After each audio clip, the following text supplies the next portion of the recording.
Welcome to Support Navigator. Losing a job, especially unexpectedly, is one of life's toughest moments. It can bring a lot of stress and uncertainty. If you're currently in that situation, I want to start by saying it's completely normal to feel that way. You're not alone. The good news is, there's a vital safety net designed to help you get back on your feet: unemployment benefits. In this video, we're going to walk you through exactly what you need to know about filing for benefits in the US, from the very first step to what you can expect afterward. We'll break down the process into simple, manageable steps so you can focus on your next move. Let's get started. First, let's quickly cover what unemployment benefits actually are. Simply put, they are payments from the government to people who have lost their job through no fault of their own. It's not charity, it's a form of insurance that you and your employer have been paying into.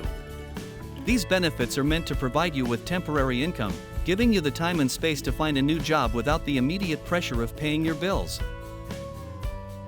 The very first question people ask is, when should I file? The answer is simple: as soon as possible. Don't wait. You should file your claim in the first week you become unemployed. Each state has its own specific rules, but the key takeaway is that benefits are not retroactive. Waiting even a week can mean you lose out on a week's worth of payments. So, make it a priority. Okay, let's talk about the documents you'll need. To make the process smooth, have these ready before you start your application. The most important document is your Social Security number. You'll also need your driver's license or state ID, and information about your last employer, including their name, address, and the dates you worked there. If you are a recent employee, your W-2 forms or pay stubs are also very helpful. Having everything organized will save you time and prevent delays. The application itself is done through your state's unemployment office, and for most people, the easiest way to do this is online. Just search for your state unemployment benefits to find the official website. The application will ask you a series of questions about your work history, why you left your last job, and your efforts to find a new one. It's really important to be honest and accurate. Any misleading information can cause serious problems down the line, including having to pay the benefits back. After you've filed your initial claim, the waiting begins. The state will review your application to determine your eligibility and benefit amount. This usually takes a few weeks. During this time, it's crucial to respond to any communication you receive from the state unemployment office. They might call you, send a letter, or email. Ignoring these can delay your claim. While you wait, you can typically check the status of your application on the same website you used to file. One of the biggest questions is, how much will I get and for how long? The amount you receive is based on your past earnings, usually from the last 12 to 18 months. Each state has its own formula, but generally, the more you earned, the higher your weekly benefit will be, up to a certain maximum. The standard duration of benefits is typically 26 weeks, but this can change during times of high unemployment. Your state will notify you of your specific weekly amount and the maximum number of weeks you can collect. Once you're approved, your work isn't quite done. To continue receiving benefits, you have to file a claim every week or every 2 weeks. This is your chance to certify that you're still unemployed and actively looking for a new job. During this weekly certification, you'll report any income you might have earned, like from a part-time job or freelance work. Remember, honesty is key here. Your benefits can be reduced based on any income you report, but failing to report it can have serious consequences. It's also worth noting that many states allow you to earn a small amount of money from part-time or freelance work without losing all of your benefits. In fact, earning some income can often be a strategic move. Your weekly benefit will be reduced, but you might find yourself in a better financial position overall. It's a great way to stay active in the workforce and even explore new career options while still receiving support. And that brings us to a really important point: the job search requirement. With very few exceptions, you are required to actively look for work while collecting benefits. You'll need to keep a log of your job search activities, like where you applied and when. This is part of the deal.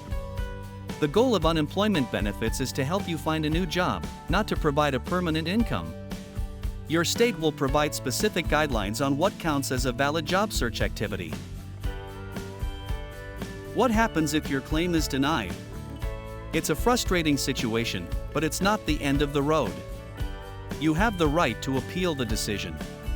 When you receive a denial notice, it will include instructions on how to file an appeal and the deadline to do so. You mustn't miss this deadline. The appeal process typically involves a hearing, either by phone or in person, where you can present your case. If you're denied, it's a good idea to seek help from a lawyer specializing in unemployment claims or a legal aid society. Here's a detail many people overlook: unemployment benefits are taxable income. This means you will need to pay federal and, in most cases, state taxes on the money you receive.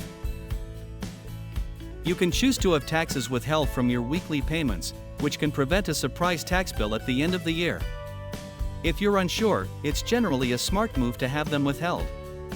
Your state's unemployment office will provide you with a form to make this choice. Losing your job also means losing your employer-sponsored health insurance, which can be a major source of stress. The good news is, you have options.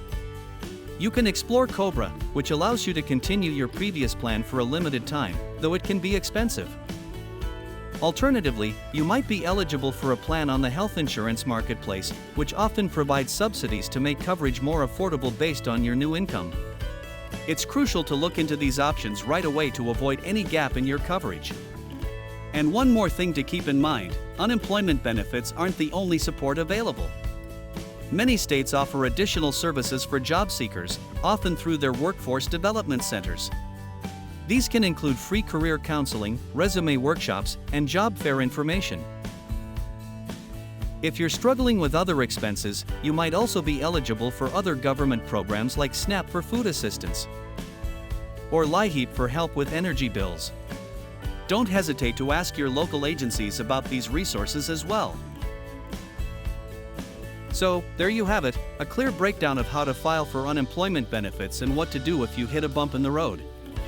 We know it's a difficult time, but taking these steps can provide you with the financial breathing room you need to focus on your future. If you found this guide helpful, please like this video, subscribe to support Navigator for more essential guides, and hit the bell icon. Have more questions about your specific situation? Ask them in the comments below. Your experiences help us create even better content for our community. Thank you for watching, and remember, Support Navigator is here to guide you every step of the way.